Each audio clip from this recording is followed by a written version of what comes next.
They want me to explain how I knew him, how I worked alongside the most feared bounty hunter in the galaxy, how I survived 3 contracts where Boba Fett was also operating, and why I'm telling this story now from a detention cell on an Imperial Star Destroyer where the air smells like recycled fear and the interrogator droid keeps circling closer every time I pause too long between sentences. My name is Jask Merodin, and I was a bounty hunter for 11 years, working the mid-rim territories mostly, taking contracts that paid enough to keep my ship fueled and my weapons maintained, but not so dangerous that I'd end up carbonite decoration in some Hutt's palace or a corpse floating in a debris field with a hole burned through my chest. I was competent, professional, unremarkable in every way that mattered in that profession, and I stayed alive by knowing my limitations and never competing for contracts that attracted the real predators, the hunters whose reputations preceded them like shock waves. Boba Fett was the apex of that category, the name that made other bounty hunters reconsider their career choices, and I saw him work up close on 3 separate occasions, close enough to understand why even Imperial officers spoke his name with a mixture of respect and something that looked uncomfortably like fear. The first time I encountered him was on Ord Mantell, in the upper districts, where the crime syndicates maintained their administrative offices behind legitimate corporate facades, and I was tracking a bail jumper named Relin Voss, who had skipped out on a 50,000 credit bond after getting caught running spice through Imperial customs checkpoints. It was a straightforward job, the kind I preferred. Just locate the target and bring him back to the bonding agency alive enough to satisfy the contract terms. I had traced Voss to a safe house operated by the Crimson Dawn Syndicate, a mid-level apartment complex with decent security, but nothing I couldn't bypass with the right equipment and timing, and I was conducting surveillance from a rooftop across the street when I noticed another figure already positioned at a better vantage point. Someone wearing Mandalorian armor that had been painted in green and red with enough blast scoring and patch repairs to suggest it had seen extensive combat. I didn't need to see his face to know who he was. The armor was famous, inherited from his father Jango Fett, and the way he moved suggested a predator's patience. The absolute stillness of someone who could wait for hours without shifting position, because motion meant detection, and detection meant complications. I should have left immediately, should have abandoned the contract, and found easier work somewhere else. But I was young enough to be stupid and curious enough to be dangerous to myself, so I stayed and watched Fett work. He didn't move for 3 hours, just maintained his position while the sun set and the city lights activated, and the temperature dropped enough that my breath started fogging. Then, precisely at the moment when the safe house's guard rotation would leave a 7-second gap in their camera coverage, he descended from his position using a grappling line, crossed the street in complete silence, and entered the building through a ventilation access that I hadn't even identified during my reconnaissance. The entire approach took maybe 15 seconds. I counted. 15 seconds from rooftop to interior penetration, moving with the kind of efficiency that suggested he had already mapped every detail of the building's security before arriving, that his surveillance period had been about confirming variables rather than gathering initial intelligence. I repositioned to maintain visual on the building's exits, trying to anticipate where Voss would emerge, and I waited. 10 minutes passed. 15. I started wondering if Fett had encountered resistance inside, if maybe Crimson Dawn had better security than my initial assessment suggested. But then the building's main entrance opened and Fett walked out with Voss over his shoulder, the target unconscious or dead. It was impossible to tell from my distance. No alarms, no pursuit. No indication that anyone inside the building had even noticed the intrusion until Fett was already gone. He loaded Voss into a nondescript cargo speeder, parked 2 blocks away and departed. The entire operation from entry to extraction lasting maybe 20 minutes. And I sat on that rooftop realizing that I had just witnessed something like artistry. The difference between a competent bounty hunter and whatever Fett was, something evolved beyond normal professional standards into a category that didn't have adequate language to describe it. I abandoned my contract on Voss, filed a report with the bonding agency claiming the target had already been acquired by another hunter, and spent the next week trying to determine who had hired Fett for that job, because the bounty on Voss wasn't high enough to justify his rates, which according to underworld gossip started at 6 figures and escalated rapidly based on target difficulty. I eventually learned through a contact in the Imperial Security Bureau that Fett hadn't been hired for Voss specifically, but for information Voss possessed about a rebel cell operating in the Gordian Reach. Information that the ISB wanted badly enough to pay premium rates for acquisition. Voss wasn't the target, he was a resource. A living database that needed to be extracted and delivered intact for interrogation. That distinction mattered because it meant Fett wasn't just a hunter who brought in bounties.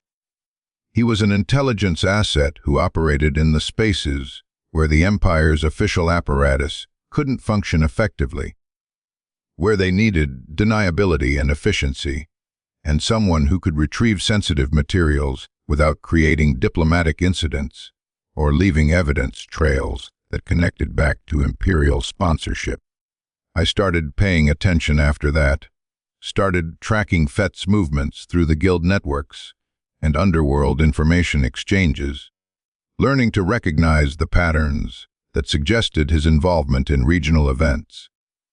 When a high-value target disappeared from a supposedly secure location, when a rebel operative vanished between safe houses, when someone the Empire wanted went missing without any official arrest record, there was a reasonable chance Fett had been involved. He worked for multiple clients, not just the Empire, taking contracts from Hutts and corporate executives and crime syndicates, and even occasionally from rebel splinter groups who needed someone eliminated and couldn't trust their own operatives. His loyalty was exclusively to the contract, to the professionalism of completing the job according to specifications, and that mercenary pragmatism made him uniquely valuable, because you could hire him without worrying that he would betray you to a competing interest, unless someone paid him more to do exactly that. And even then, he would complete his current contract first, because reputation mattered in ways that simple profit didn't, because being known as someone who never failed was worth more than any individual payment. The second time I saw him work was on Lantilles, in the industrial zones where shipping corporations maintained their warehouses and distribution centers, and I was tracking a data slicer named Mira Kestel, who had stolen proprietary information from an Imperial military contractor and was attempting to sell it to rebel agents. The bounty was substantial, 90,000 credits for verified capture, and I had competition from at least 4 other hunters who were also pursuing the same lead. I had tracked Kestel to a warehouse district where she was supposedly meeting her rebel contacts to complete the transaction, and I arrived to find the area already in chaos, blaster fire echoing between buildings, someone screaming, the smell of ozone and burned metal hanging in the cold air. 3 of my competitor hunters were already dead, their bodies arranged in the street with the kind of precision that suggested a message rather than simple elimination, and Kestel was gone, along with whoever she had been meeting. I found Fett 2 blocks away loading a carbon freezing chamber onto his ship, the Slave Eye, its distinctive silhouette immediately recognizable even in the poor lighting. Kestel was inside the chamber, frozen in carbonite, preserved perfectly for transport and interrogation. The rebel agents she had been selling to were dead, executed with headshots that suggested Fett had killed them after securing his primary target, eliminating witnesses or potential complications, according to whatever specifications his contract included. He noticed me watching, turned to face me directly, and I felt the weight of his attention, even though I couldn't see his eyes behind the helmet's visor. We stood there for maybe 5 seconds, him evaluating whether I represented a threat worth addressing, me trying very hard to communicate through body language that I had no intention of interfering with his operation. Then he boarded his ship and departed, the engine wash from his takeoff knocking me backward into a wall, and I spent the rest of that night in a cantina drinking cheap liquor and trying to stop my hands from shaking. The other hunters who had been pursuing Kestel were all experienced professionals, people with decent reputations and combat records that suggested they could handle themselves in dangerous situations. Fett had killed 3 of them in the time it took me to cross 2 city blocks, eliminated them as obstacles without apparent effort or hesitation, and I realized that the stories about him weren't exaggerations or underworld mythology, but actually conservative descriptions of his capabilities. There were rumors that he had killed Jedi during the Purge, that he had captured rebel leaders and delivered them to Vader personally, that he had tracked targets through hyperspace, using techniques no one else understood, and sitting in that cantina with the taste of fear metallic in my mouth, I believed all of it. Believed that Boba Fett was something more dangerous than a normal human should be able to become. Someone who had refined violence into a precise science and applied it with absolute professional detachment. I became obsessed with understanding him after that, with learning how someone achieved that level of capability, and I started researching his background through every source I could access. Most of it was classified or restricted, but I pieced together the essential narrative from fragments and second-hand accounts. He was a clone of Jango Fett, created on Kamino during the Republic's Clone Army program, but raised as a son rather than a soldier, given individual identity and training that the regular clone troopers never received. Jango had died when Boba was still a child, killed by a Jedi Master during the Battle of Geonosis, and the boy had spent his adolescence hunting the Jedi responsible, pursuing revenge with the kind of single-minded focus that suggested trauma had calcified into purpose. He had failed in that particular mission, had been captured and imprisoned, but the experience had taught him patience and planning and the value of preparation over impulse. By the time he emerged from juvenile detention, he was already becoming what he would eventually perfect, a hunter who never failed because failure wasn't something he permitted himself to experience. The Empire valued him specifically because he operated without the moral constraints that limited their official personnel, because he could do things that stormtroopers and ISB agents couldn't without creating public relations problems or violating regulations that existed mainly to create the illusion of imperial legitimacy. When they needed someone eliminated quietly, when they needed intelligence extracted from locations where their presence would trigger diplomatic complications, when they needed results without accountability, they hired Fett. He was expensive but reliable, and in an empire built on fear and efficiency, those qualities made him invaluable. Lord Vader used him frequently, trusted him in ways that suggested the Sith Lord recognized something kindred in the bounty hunter's absolute focus and disregard for anything except mission completion. There were reports, unconfirmed but consistent enough to be credible, that Vader had personally intervened to prevent other Imperial officers from interfering with Fett's operations, that the Emperor himself had approved Fett's access to classified information that even high-ranking military commanders weren't cleared for. The third time I encountered him was different from the previous 2, because this time we were working parallel contracts that converged unexpectedly, and I learned what it was like to operate in his proximity for an extended period, to feel the constant pressure of knowing that someone far more dangerous than me was pursuing the same objective through the same operational theater. The target was a former Imperial intelligence officer named Davin Price, who had defected to the rebellion after discovering evidence of illegal weapons testing on civilian populations. Weapons that violated even the Empire's own regulations about prohibited armaments. Price had stolen classified documentation and was attempting to transport it to rebel leadership on Yavin 4.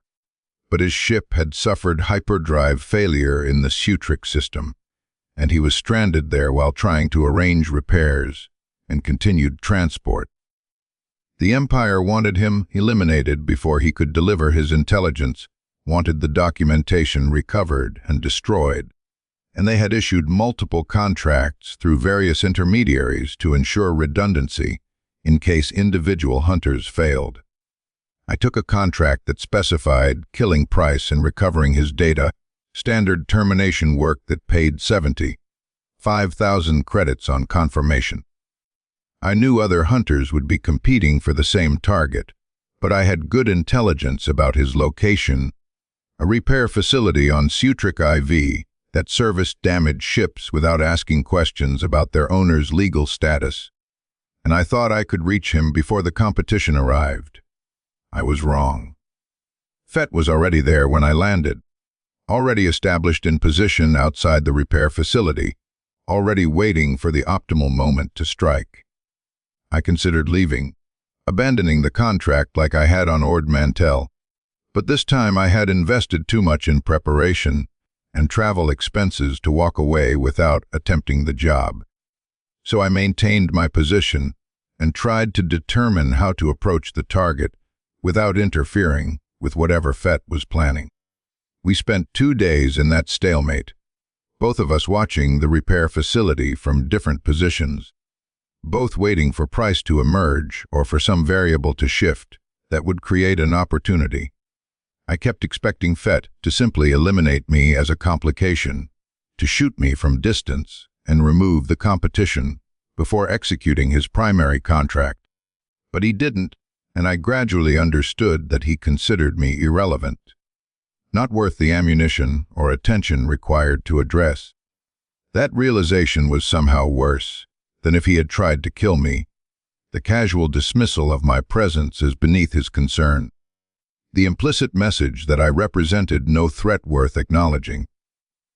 I was an insect watching a predator hunt, too insignificant to bother swatting. On the 3rd day, Price emerged from the repair facility and attempted to reach a transport shuttle that would carry him to a rebel pickup point in the outer system.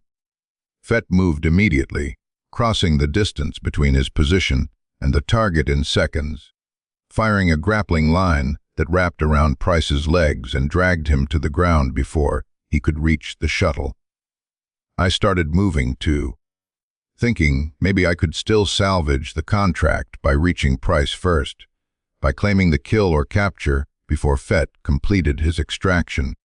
And that was when I learned what happens when you make yourself relevant to Boba Fett's operations. He turned toward me while Price was still struggling against the grappling line, aimed his blaster rifle with a casualness that suggested muscle memory rather than conscious thought, and fired a shot that passed within centimeters of my head, close enough that I felt the heat of the bolt's passage, close enough that I smelled burned hair and knew with absolute certainty that he had missed deliberately, that the shot was a warning rather than an attempt at termination. I stopped moving, raised my hands to signal compliance or surrender, or whatever gesture would communicate that I understood the message, and Fett returned his attention to Price, securing the target with professional efficiency and loading him into a holding container on the Slave Eye. The entire confrontation took maybe 10 seconds. 10 seconds where Fett divided his attention between 2 objectives and addressed both without apparent difficulty. And I stood there in the middle of a dusty landing field, realizing that I had just learned something important about how predators establish dominance hierarchies. He hadn't needed to kill me. because killing me would have required more effort than demonstrating that he could kill me whenever he chose, that my survival depended entirely on his tolerance of my presence, that I existed in his operational space, by permission rather than right. I left Sutric immediately after that, abandoned the contract and the investment I had made in pursuing it, and spent the next month in a cheap apartment on Ariadu, trying to decide whether to continue bounty hunting or find a different profession where I wouldn't risk encountering Boba Fett again. The near-death experience had done something to my confidence, had created a permanent awareness that the galaxy contained people so far beyond my capabilities that comparison was meaningless, and I found myself unable to focus on jobs the way I had before, unable to commit fully to dangerous situations because part of my mind kept replaying that moment when the blaster bolt passed my head, when I felt the heat and understood how close I had come to dying without even representing enough of a threat to warrant actual effort. But I kept hunting because it was the only profession I knew, the only skill set I had developed during my 20s, and over the following years I carved out a niche in low-risk acquisitions, bail jumpers and corporate espionage targets, and skip tracers that paid enough to survive without attracting competition from the elite hunters. I heard stories about Fett during that period, stories that circulated through guild networks and cantina gossip, stories about impossible captures and legendary confrontations. He had tracked a target through a black hole's gravity well, had survived an ambush by 12 assassins without suffering a single injury, had delivered carbonite, frozen prisoners to Vader himself on the Executor, while the Sith Lord was conducting a purge of his own officers for failure. The stories accumulated until they became mythology, until it was impossible to separate fact from exaggeration. But I believed most of them because I had seen him work, had witnessed the efficiency and absolute competence that made impossible achievements seem merely improbable. Then the Empire fell, or began to fall. The Emperor killed at Endor, and the command structure fragmenting into warlord territories and competing authorities. And the bounty hunting business changed fundamentally as contracts became harder to verify and payment less reliable. Fett disappeared during that period, rumors suggesting he had died at the Great Pit of Carkoon on Tatooine during some conflict with Jabba the Hutt, and I felt a strange mixture of relief and disappointment at his absence. Relief that I would never again risk encountering him on a contract, and disappointment that the galaxy's most legendary hunter had died in what sounded like a stupid accident, rather than a final confrontation worthy of his reputation. But I didn't quite believe it even then, didn't quite accept that someone with his capabilities would fall into a Sarlacc pit and stay there, and I kept half expecting to hear that he had survived, that the reports of his death were premature or incorrect or deliberately spread by someone who benefited from his disappearance. I was working a contract on Corellia when the ISB arrested me, hauled me off the street in broad daylight, and transported me to the Star Destroyer that had been assigned to regional security operations under one of the surviving Imperial warlords.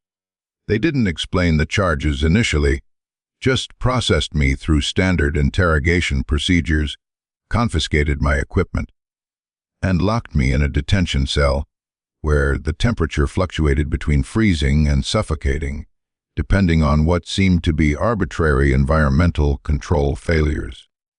I spent 3 days there before anyone explained what they wanted. 3 days subsisting on ration paste and recycled water that tasted like it had been filtered through engine coolant. 3 days listening to the Star Destroyer's reactor hum through the walls and wondering whether I would be executed or simply forgotten in this cell until I died of malnutrition or despair. The interrogator who finally arrived was a senior ISB analyst named Kevin Tallow, a thin man with the kind of exhausted eyes that suggested he had been looking at classified files for too long. And he told me very directly that I was being held, because they needed information about Boba Fett, because their records indicated I had worked in proximity to him on 3 separate occasions, because they needed to understand his capabilities and methods for reasons that weren't my concern. I told him everything I remembered, described the 3 encounters in as much detail as I could recall, tried to communicate the essential truth that Fett operated on a level beyond normal human capacity, that he represented something like evolution beyond standard limitations. Tallow listened to all of it without interrupting, taking notes on a datapad. And when I finished, he asked me a single question that I'm still trying to answer. What made him different from other bounty hunters? What was the essential quality that separated him from people like you? I thought about it for a long time while Tallow waited patiently, and eventually I said something that I hadn't fully understood until I spoke it aloud. He was complete. Completely committed, completely focused, completely without hesitation or doubt or any of the psychological friction that slows normal people down. When he decided to do something, he did it with absolute efficiency, because there was no part of him questioning the decision or worrying about consequences or considering alternatives. He was a weapon that had somehow achieved consciousness without gaining the limitations that consciousness usually creates. That's what made him different. That's what made him the best. Tallow wrote it down, thanked me for my cooperation, and left the cell without indicating what would happen next, whether I would be released or executed or simply left here, until the Empire's bureaucratic apparatus remembered I existed and assigned me to some prison planet or labor camp. That was 4 days ago, and I'm still here, still waiting, still listening to the Star Destroyer's reactor vibration and wondering whether Boba Fett actually died on Tatooine, or whether he's still out there somewhere, still taking contracts, still hunting with that absolute mechanical precision that made him more dangerous than entire military units. I hope he's dead. Honestly, hope that the Sarlacc consumed him completely, and that the galaxy never has to deal with someone that competent in the service of whoever pays his rates. But part of me, the part that watched him work on 3 separate occasions, that saw what he was capable of when fully committed to a contract. Part of me knows better, knows that someone like Boba Fett doesn't die in stupid accidents, doesn't stay dead when death is inconvenient to his professional reputation. There's a sound outside my cell now, footsteps approaching with the measured rhythm of someone who knows exactly where they're going. And I'm wondering if this is finally the execution, or the transport to permanent imprisonment, or maybe just another interrogation session where they ask the same questions and I provide the same answers and nothing changes except that we're all a few hours closer to whatever fate the collapsing empire has in store for people like me, people who were never important enough to matter but too involved to ignore. The door is opening now, pneumatic seals hissing as they release, and I'm preparing myself for whatever comes next, trying to maintain some dignity in the face of imperial authority, trying not to think about the possibility that maybe they've hired Boba Fett to eliminate loose ends like me, witnesses who know too much about how the Empire used bounty hunters for operations they couldn't acknowledge publicly. But it's not an executioner who enters the cell, not an interrogation droid, or a stormtrooper death squad, just Tallow again, the ISB analyst with his exhausted eyes and his datapad, and he sits down across from me without speaking for almost a minute, just studying my face like he's trying to determine whether I'm lying or crazy, or actually telling the truth about my encounters with the galaxy's most feared bounty hunter. Finally, he says something that makes my blood go cold, that confirms suspicions I had been trying to suppress. Boba Fett isn't dead. We've had 3 confirmed sightings in the past 2 months, targets eliminated with his signature precision, contracts completed that no one else could have managed. Whatever happened on Tatooine, he survived it, and he's working again. The Empire needs to understand how to predict his movements, how to anticipate his methods, how to potentially recruit him back into Imperial service, now that our resources are diminished, and we need elite operatives more than ever. That's why you're here. That's why we need everything you remember about how he thinks, how he plans, how he operates in the field. I tell Tallow that I can't help him, that the 3 times I saw Fett work taught me that he's unpredictable by design, that his entire methodology is built on being faster and more efficient than opponents can anticipate, that trying to predict his movements is like trying to predict where lightning will strike by studying previous storms. But Tallow insists, says the Empire will keep me detained until I provide useful intelligence, until I give them something they can use to either recruit Fett or neutralize him as a potential threat to Imperial remnant operations.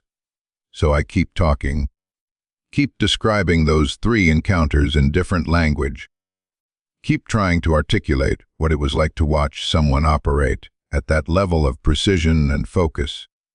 And the whole time I'm talking, I'm thinking about that warning shot on Sutric, about how close the blaster bolt passed to my head, about how Fett demonstrated that I existed in his operational space by permission only, and I'm wondering whether telling the ISB how to predict his movements counts as violating that permission, whether somewhere out in the galaxy Boba Fett is receiving notification that I'm compromising his operational security, whether my survival depends on how much he cares about former competitors, revealing his methods to Imperial analysts. The interrogation continues for hours, Tallow asking increasingly specific questions about timing and equipment, and tactical choices, building what I assume is a comprehensive profile of Fett's capabilities and patterns. And I answer everything honestly, because I'm tired of this cell, and I want to believe that cooperation will lead to release. That maybe if I give them what they want, they'll let me go, and I can disappear into the outer rim where the Empire's reach is weakening and identity is more fluid, and I can become someone who never encountered Boba Fett, someone who doesn't carry the memory of watching the galaxy's apex predator work with casual, terrifying efficiency. But even as I'm talking, even as I'm providing detailed analyses of his methodology and speculating about his psychological profile, part of me knows that this information won't help them, won't give them the advantage they think they need, because Boba Fett's essential quality isn't something you can counter with intelligence reports or tactical preparation. It's the absolute absence of hesitation, the complete commitment to whatever he's decided to do, the mechanical precision of someone who has eliminated every human limitation that creates weakness or vulnerability. You can't predict that. You can't defend against it. You can only hope that you never become important enough to attract his attention, never cross paths with him on a contract, never make yourself relevant to his operations in ways that require your elimination. The reactor hum is getting louder, or maybe I'm just becoming more sensitive to it after days in this cell, days of recycled air and fluorescent lighting, and the constant awareness that my survival depends on the whims of an imperial bureaucracy that's fragmenting in real time as the New Republic consolidates power and the Empire shrinks into isolated warlord territories. Tallow is still asking questions, still recording my answers, still building his profile of Boba Fett, like information alone can create protection against someone who has built a career on being more lethal than preparation can account for. I keep talking because there's nothing else to do, because cooperation is the only strategy available when you're locked in a detention cell with no weapons or allies or hope of escape. Because maybe if I'm useful enough, they'll let me live long enough to reach whatever destination we're traveling toward, whatever system this Star Destroyer is jumping to while the galaxy transforms around it. And I keep thinking about Fett, about whether he knows I'm here, Whether he cares that an ISB analyst is trying to deconstruct his methodology based on second-hand testimony from someone who watched him work 3 times over 11 years.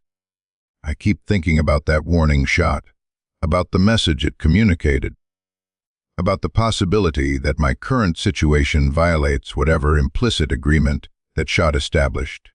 I keep thinking about how many bulkheads separate my cell from open space, about how easy it would be for someone with Fett's capabilities to infiltrate this star destroyer, to reach me before I could even understand what was happening, to eliminate a loose end without leaving evidence or witnesses, or anything except an empty cell and questions that would never get answered. The door opens again, different guards this time, stormtroopers rather than ISB personnel, and they're gesturing for me to stand, to exit the cell.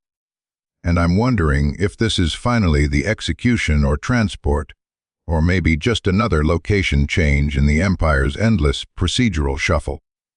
Tallow is gone, his interrogation apparently complete, and the stormtroopers aren't explaining where they're taking me, just marching me through red, lit corridors that all look identical, past other detention cells and security checkpoints and blast doors that seal behind us with pneumatic hisses that sound like finality. We pass a viewport and I glimpse stars outside, the stretched distortions that mean we're traveling through hyperspace toward some destination I haven't been informed about, and I realize that I'm completely subject to Imperial authority in a way I never was when I was a free bounty hunter, that I've lost even the illusion of autonomy that came from choosing which contracts to accept and which to decline. They bring me to a larger chamber, some kind of conference room with a holodeck at its center showing tactical displays I can't fully interpret.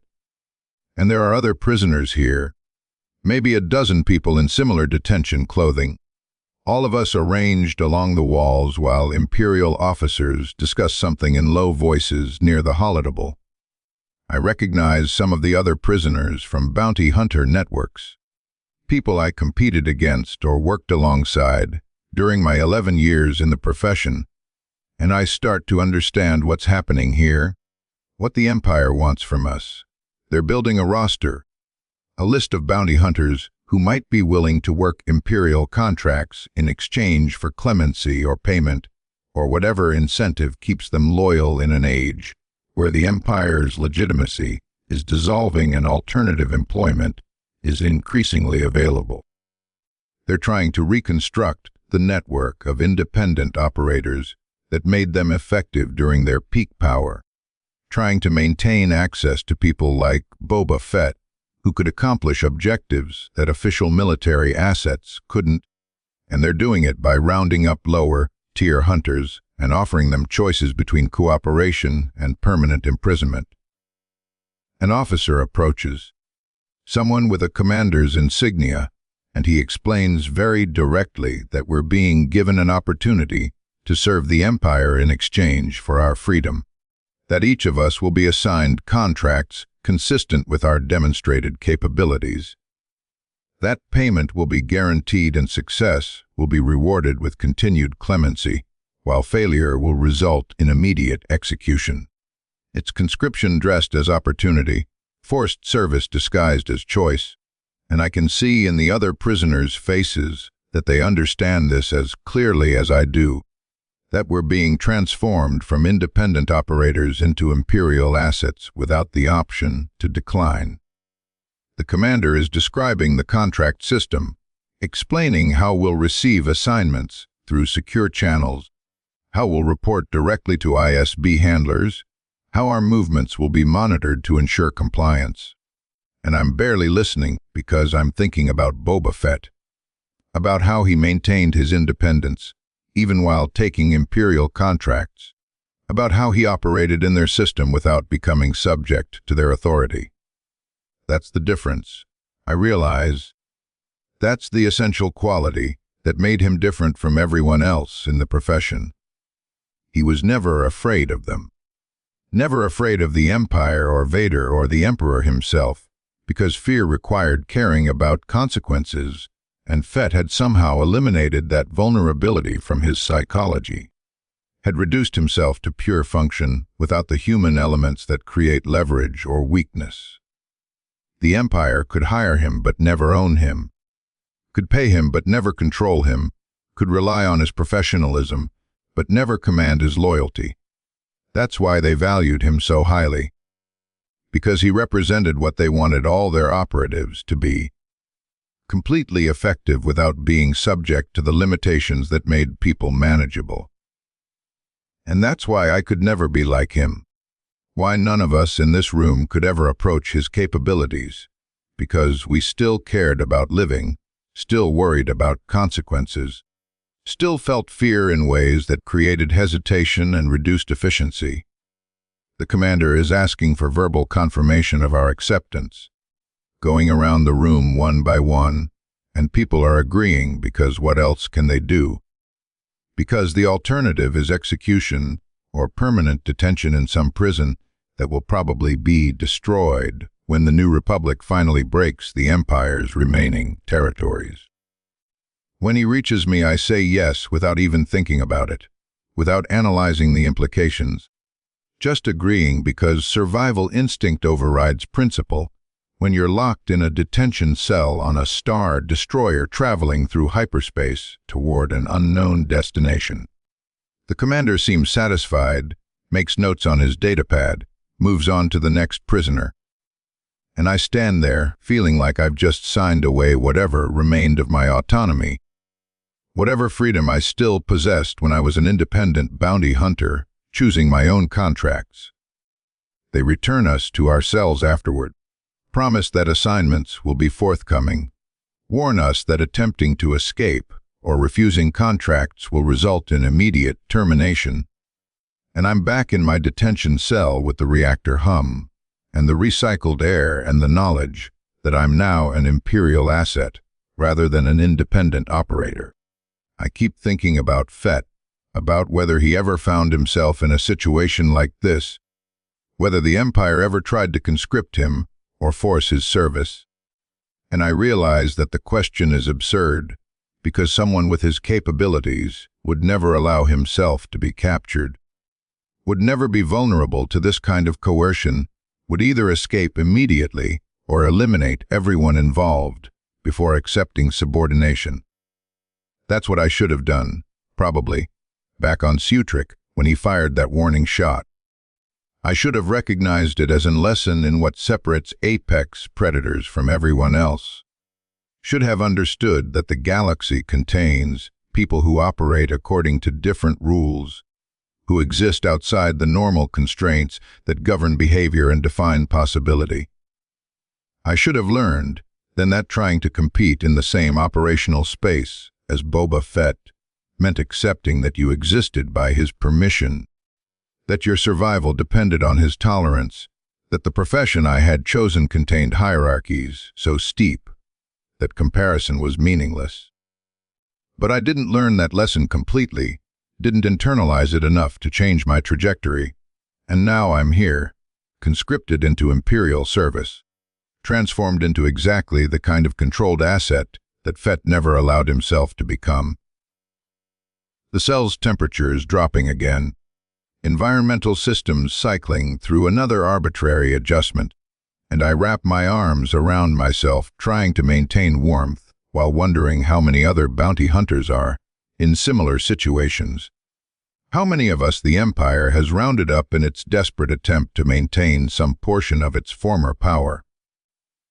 I wonder if they've tried to contact Fett, if they've offered him contracts or threatened him, or attempted to recruit him back into Imperial service.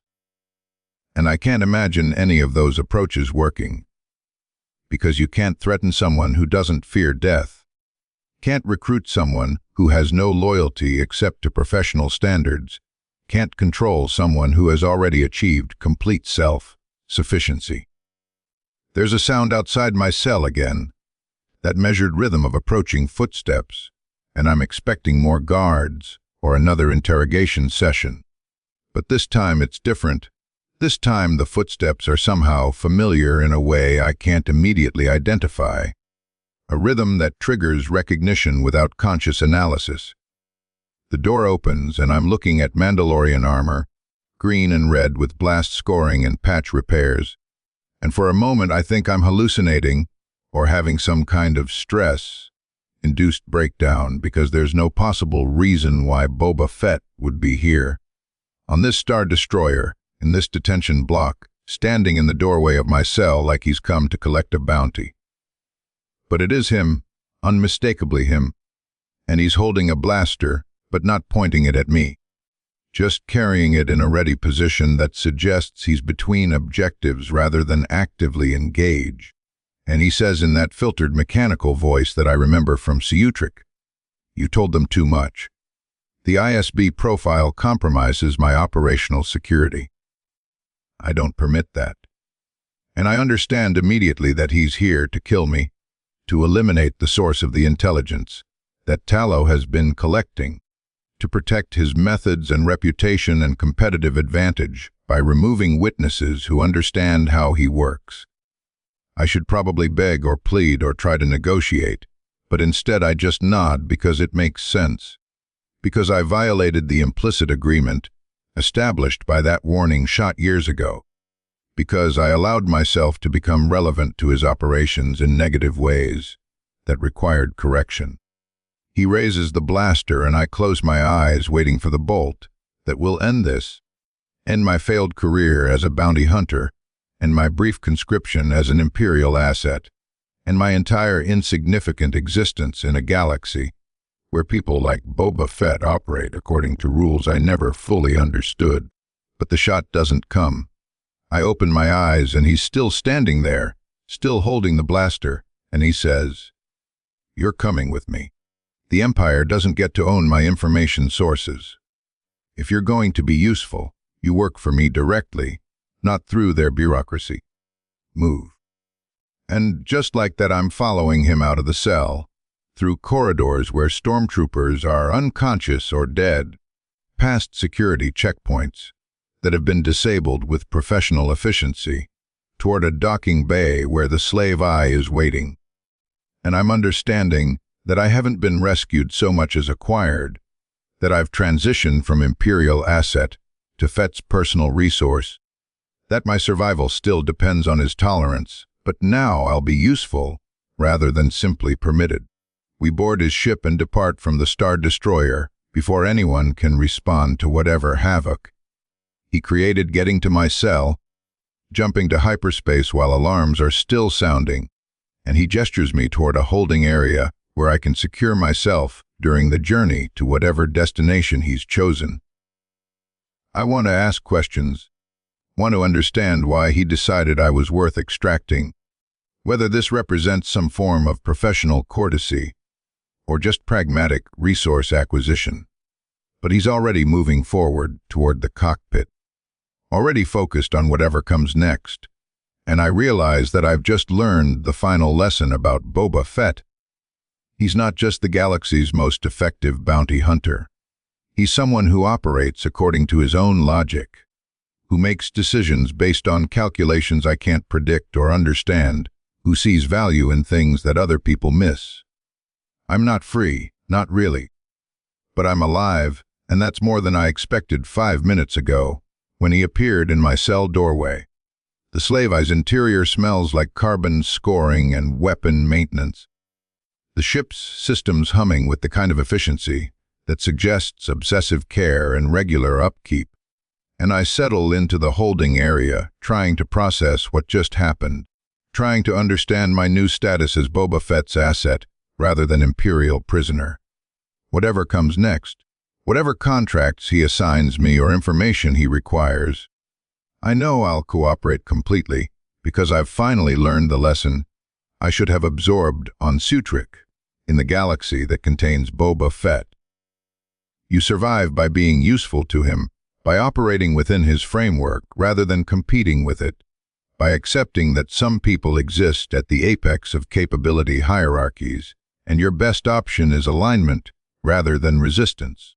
The hyperspace jump continues, stars streaking past in those familiar distorted lines, and I close my eyes and let the ship's vibration lull me toward something like rest, exhausted from days in detention and the adrenaline crash of being extracted. And I think about how I'll eventually tell this story to other bounty hunters. How I'll describe what it's like to work for the most feared hunter in the galaxy. How I'll try to articulate the ruthless career of Boba Fett, not as an external observer, but as someone inside his operational framework. Someone who finally understands what makes him different from everyone else who claims that title. He's complete. Absolutely and utterly complete. And the rest of us are just fragments trying to survive in the spaces he permits us to occupy.